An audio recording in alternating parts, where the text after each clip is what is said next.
अस्सलाम वालेकुम। यासीन आपके साथ हाजिर है yasinanalysis.com के प्लेटफॉर्म पर। आज जुमेरात का दिन है, 29 ऑफ सितंबर आज डेट हो चुकी है और कल डेट होगी 30 ऑफ सितंबर 2022। कल हमारे पास बड़ी इंपॉर्टेंट डेट आ रही है। कल इस हवाले से इंपॉर्टेंट डे रहेगा on basis of the technicalities कि कल daily closing, weekly closing, monthly closing and quarterly closing कल रात के 12 बजे पाकिस्तानी वक्त के मुताबिक करेंसी मार्केट और रात को लेट नाइट 2 बजे अर्ली मॉर्निंग हो जाती है सैटरडे की और मार्केटें बंद होंगी, क्लोज हो जाएंगी। और बड़ी इंपॉर्टेंस रखता है ये टेक्निकल ग्राउंड पे कि जनाब मंथली, वीकली, डेली और क्वार्टरली क्लोजिंग एक साथ आ रही हैं और इसकी इंपॉर्टेंस डबल ट्रिपल हो जाती है। तो बहरहाल कल रात की क्लोजिंग को हम चेक में रखेंगे कि कल खास तौर पे जो करेंसी मार्केट है, यूरो है, sterling, Japanese yen, Swiss franc and खास तौर पे जो गोल्ड एंड सिल्वर के बहुत सारे हमारे सुनने वाले हैं, गोल्ड एंड सिल्वर के बारे में टेक्निकल ग्राउंड पेश किया जाएगा कल रात को कि कल क्या कुछ होगा और मार्केट किन लेवल्स पे क्लोज होती है। और ख़ास तौर पे आजकल एनर्जी क्राइसिस के बेसिस पे जो क्रूड ऑयल की प्राइसेस हैं, कल हमने देखा कि कई मल्टी मंथ्स के लोएस्ट लेवल पर $76 पे आ गया और मार्केट बाद में लेटर ऑन लेट नाइट $82 तक चली गई, यानी $6 to $7 की कल की मार्केट की मूव थी। इसको भी हम कल रात 30 सितंबर की क्लोजिंग में देखेंगे कि क्या कुछ होता है और मार्केट टेक्निकल ग्राउंड पे किन लेवल्स पे बंद होती है, ताकि हम प्रिडिक्ट कर सकें कि मंडे को 2 दिन के बाद जो मार्केटें खुलती हैं वो किन लेवल्स पे खुलेंगी। और जाहिर है कि अक्टूबर का महीना हमारे सामने शुरू हो जाएगा, बरोज हफ्ता इतवार छुट्टी होगी और 3 अक्टूबर को मार्केटें किन लेवल्स पे खुलेंगी इसको हम इसका बगौर जायजा लेंगे। बहरहाल आज हमारे लिए जो इम्पोर्टेंट फैक्टर रहेगा वो पाकिस्तानी वक्त के मुताबिक शाम 5:30 बजे अमेरिका की शरह नमू का नंबर्स आएंगे जो कि क्वार्टरली 3 महीने की रिपोर्ट होगी और इसमें अच्छा आने की बातें बताई जा रही हैं कि अमेरिका का शरह नमू या इंग्लिश में जिसको GDP ग्रॉस डोमेस्टिक प्रोडक्ट कहा जाता है उसके बेहतर नताइज आने की उम्मीदें हैं। बहरहाल इसको हम शाम 5:30 बजे चेक में रखेंगे कि क्या कुछ होता है। इसके साथ ही हफ्तावार रिपोर्ट आती है अमेरिका की जिसको हम जॉबलेस वीकली जॉबलेस क्लेम कहते हैं, जिसको हफ्तावार बेरोजगारी रिपोर्ट उर्दू में कहा जाता है। ये नंबर्स शाया होंगे और इसको हम चेक में रखेंगे कि क्या नंबर्स आते हैं। इसकी जो फोरकास्ट हमारे पास अवेलेबल है वो थोड़ी सी खराब आने की इंडिकेशंस हैं। बहरहाल ये रिपोर्ट आने के वक्त ही पता चलता है कि मार्केट प्लस में आ रही है या माइनस में आ रही है, लेकिन हम और आपको चौकन्ना रहना पड़ता है, यानी शाम 5:30 बजे हो या 7 o'clock हो, 9 o'clock हो, उसको आप जहन में रखिए कि मार्केट किन लेवल्स पर, किन टाइमिंग्स पर ये रिपोर्ट शाया हो रही हैं, ताकि आप अपने पोर्टफोलियो को बेहतर तौर पर मैनेज कर सकें। बहरहाल इसको हम 5:30 बजे देखेंगे, लेकिन इसके साथ ही जो सबसे इंपॉर्टेंट खबरें हमारे सामने चल रही हैं, 2 दिनों से हम ये देख रहे हैं कि पिछले 8-10 दिन पहले जब करेंसी मार्केट में एक डाउनफॉल शुरू हुआ और कल हमने ये देखा कि euro, sterling, Japanese yen, Swiss franc में थोड़ी सी रिकवरी आई। डॉलर इंडेक्स जो कि मल्टी ईयर्स के हाईएस्ट लेवल पे खड़ा हुआ था, यानी 114.88 114.88 पे जो चल रहा था उसके अंदर गिरावट आई, डॉलर मार्केट डाउन हुई और कल हमने देखा कि स्टर्लिंग है, यूरो है, तमाम करेंसीज जो है वो हायर नोट्स पर गई और मार्केट ने एक अच्छी ऊपरी सतहों पर क्लोजिंग दी। लेकिन आज सुबह से जो एशियन मार्केट चल रही है उसमें और यूरोप की मार्केट जो चल रही है उसमें हमने देखा कि तमाम करेंसी जो कल लेटर ऑन रात के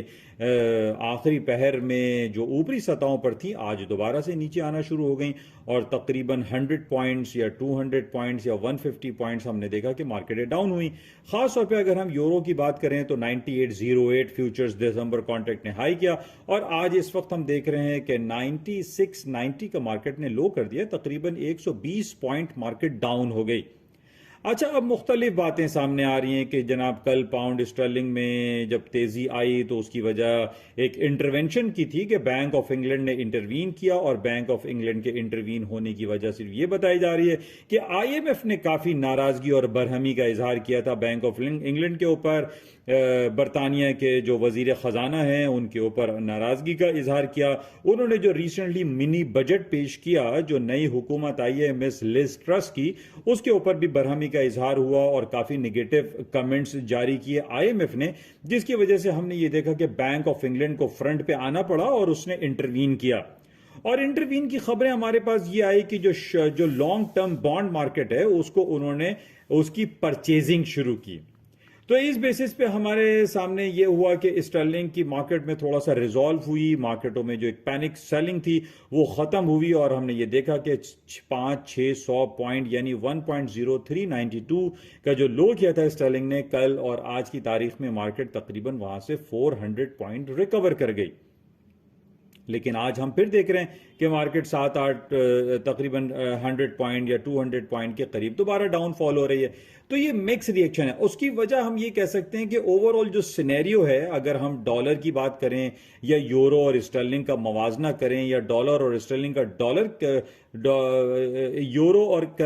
स्टर्लिंग का डॉलर के साथ मवाजना करते हैं, तो हम ये देखते हैं कि डॉलर इंडेक्स की जो कदर कीमत है उसके अंदर मुस्तकिल एक कॉन्फिडेंस लेवल हाईएस्ट लेवल है। उसकी वजह क्या है कि जनाब डॉलर ने अपना इंटरेस्ट रेट मुसलसल तीसरी बार बढ़ाया, 75 बेसिस पॉइंट, 75 और लेकिन दूसरी तरफ जब हम यूरो की बात करते हैं या ब्रिटिश पाउंड की हम बात करते हैं या जापानीज येन या स्विस फ्रैंक की बात करते हैं, तो ये इतनी तेजी से अपने शरह सूद में इजाफा नहीं कर रहे हैं, जिसकी वजह से मार्केट में थोड़ा सा एक कॉन्फिडेंस शेकअप हुआ है और मार्केटें आज दोबारा नीचे की तरफ आई हैं। लेकिन बहरहाल कोशिशें तमाम सेंट्रल बैंक कर रहे हैं, यूरोपियन सेंट्रल बैंक कर रहा है, बैंक ऑफ इंग्लैंड कर रहा है कि हालात को बेहतर किए जा सके और अपने कॉन्फिडेंस को, अपने करेंसी मार्केट के डाउनफॉल के जो मसला था उसको बेहतर किया जा सके। तो बहरहाल इसको आज हम देखेंगे, लेकिन शाम 5:30 बजे जब अमेरिका के शरह नुमो की रिपोर्ट आएगी तो इसको चेक में रखना पड़ेगा। अच्छा, इसके साथ और जो दूसरी खबर कल हमारे पास थी कि जनाब ये नॉर्ड स्ट्रीम 2 यानी हमारे पास 6 महीने से ये खबर चल रही है कि जनाब यूक्रेन के ऊपर जब से अटैक किया गया है और यूक्रेन के ऊपर अटैक करने के बाद पूरे यूरोपियन कंट्रीज ने और अमेरिका ने यूक्रेन के हवाले से रूस के ऊपर जो पाबंदियां आयद की हैं, उसकी बेसिस पे हमने ये देखा कि रूस ने पिछले दिनों ये बयान दिया था कि वो गैस पाइपलाइन को बंद कर देगा और सर्दियों के मौसम में गैस और पेट्रोल और डीजल यानी जो भी एनर्जी सेक्टर की प्रोडक्शन है वो यूरोप को नहीं दी जाएगी। इस बेसिस पे ग्राउंड पे बहुत ज्यादा तकलीफदेह बात हो जाएगी कि अगर गैस और एनर्जी सेक्टर की सप्लाई रूस बंद कर देता है तो यूरोप वाले तो सर्दी से ही मर जाएंगे। तो बहरहाल इस हवाले से काफी पेशरफ्त हुई और फिर रिसेंटली जो इटली में मिलानी खातून जो बर्लुस्कोनी की इत्तेहादी भी हैं, प्रीवियस जो वजीर आजम थे बर्लुस्कोनी, और बर्लुस्कोनी के बारे में ये कहा जाता है कि वो सदर व्लादिमीर पुतिन के दोस्त भी हैं, तो इस हवाले से ये बातें सामने आई कि जनाब इटली इंटरवीन करेगा और इटली जो है वो रूस को आमादा करेगा कि वो पूरे यूरोप को गैस और पेट्रोल और एनर्जी की सप्लाई को बहाल करे। लेकिन ये बातें हो ही रही थी तो कल और परसों हमारे पास ये खबर आई कि दुनिया की जो सबसे बड़ी गैस पाइपलाइन है जो कि जर्मनी, फ्रांस, ऑस्ट्रिया, पोलैंड और स्वीडन, डेनमार्क, फिनलैंड की तरफ से गुजरती है, जिसको नॉर्ड स्ट्रीम 1 और नॉर्ड स्ट्रीम 2 के नाम से जाना जाता है, वो एक जो स्वीडन और डेनमार्क के जो वाटर्स हैं, जो समंदरी हुदूद हैं, उनके ऊपर एक बहुत बड़ा ब्लास्ट हुआ है और वो नॉर्ड स्ट्रीम 1 और नॉर्ड स्ट्रीम 2 की जो पाइपलाइन थी जो कि फिलहाल अभी इस्तेमाल नहीं हो रही थी और रूस ने उसके ऊपर से जो गैस की पाबंदी की हुई थी उसने स्विच ऑफ किया हुआ था, उसमें एक बहुत बड़ा ब्लास्ट हुआ है। अब यहां पर ये बात सामने आ रही है कि ब्लास्ट जब हुआ है और जब ये कहा जा रहा है कि उसके अंदर बड़ी जहरीली मीथेन गैस का इखराज बड़ी तेजी से हो रहा है और ये भी कहा जा रहा है कि अगले एक हफ्ते तक वो मीथेन गैस रिलीज होती रहेगी, जो कि एक क्लाइमेट के लिए बहुत ज्यादा डैमेजिंग सिचुएशन क्रिएट कर सकती है। तो बहरहाल ये बातें हो रही हैं कि जनाब अब रूस ये आमादगी जाहिर कर रहा है कि जनाब हम तो तेल और पेट्रोल की, गैस की पाइपलाइन खोलने को तैयार थे, लेकिन क्या करें, वहां पे एक बम ब्लास्ट हो गया और जनाब नॉर्ड स्ट्रीम 1 और नॉर्ड स्ट्रीम 2 की पाइपलाइनों को बनाने में अभी तो तकरीबन 2-4 महीने लग सकते हैं। तो बहरहाल ये एक कॉन्स्पिरेसी भी दिखाई दे रही है कि जनाब रूस ने ये एक्सीडेंट नहीं है बल्कि ये डेलिब्रेट एक्ट है और इसको तबाह किया गया है।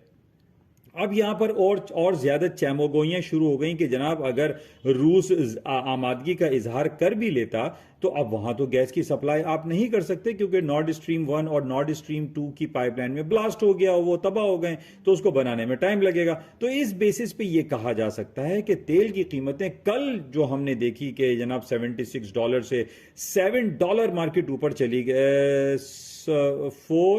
$6 तकरीबन $6 मार्केट ऊपर आई, उसकी बेसिस यही कही जा सकती है कि नॉर्ड स्ट्रीम 2 पे जो ब्लास्ट हुआ है उस बेसिस पे तेल में तेजी आई। अच्छा, तेल में तेजी की मजीद उम्मीदें भी लोगों में आई और कल मार्केट ने $6 प्लस भी हुआ, और उसकी वजह फ्लोरिडा में आने वाले हरिकेन के हवाले से बताया जा रहा है कि हरिकेन